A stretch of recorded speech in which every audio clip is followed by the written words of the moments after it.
Hej med jer. Jeg vil lige hurtigt vise jer de ting, som jeg har fundet på Kids World. De har sådan en helt vildt fed kategori med uld. Det er ikke ret mange webshops, der har det, synes jeg. Og for sådan, os, der sådan virkelig foretrækker uld, så er det altså ret lækkert. Men som I også kan læse her i indlægget, så har jeg blandt andet bestilt de her Biskov gummistøvler. Det er en genganger, totalt must have. Vi har haft dem både brune og i sorte. I år der er de simpelthen grønne. Og inde i her, de er faktisk totalt forrøde også på siden her, men sålen er også i uld, og det er helt vildt lækkert.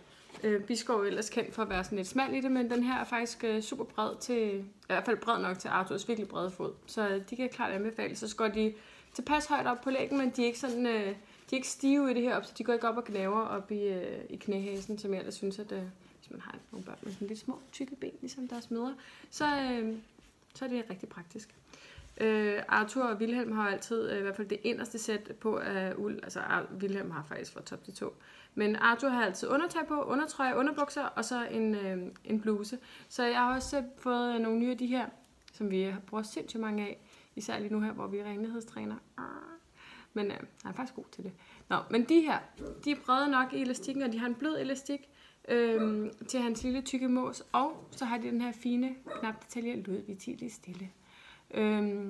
Så man giver dem sådan lidt morfar look. Man kan faktisk bedre se det her på de grå. Det er lidt svært at se her i lyset.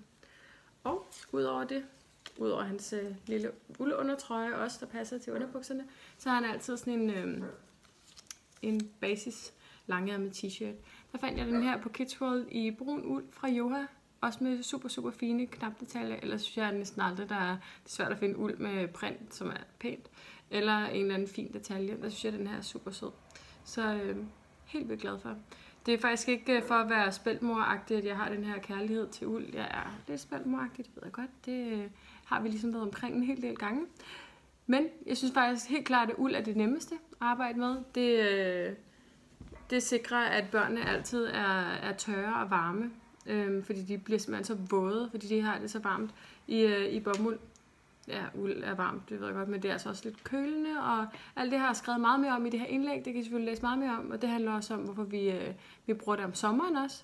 Det har noget med solbeskyttelse at gøre, det ved jeg ikke, om I har hørt om, men det kan jeg altså læse meget mere om. Så jeg har skrevet nogle rigtig gode grunde til, hvorfor at I måske også burde vælge uld.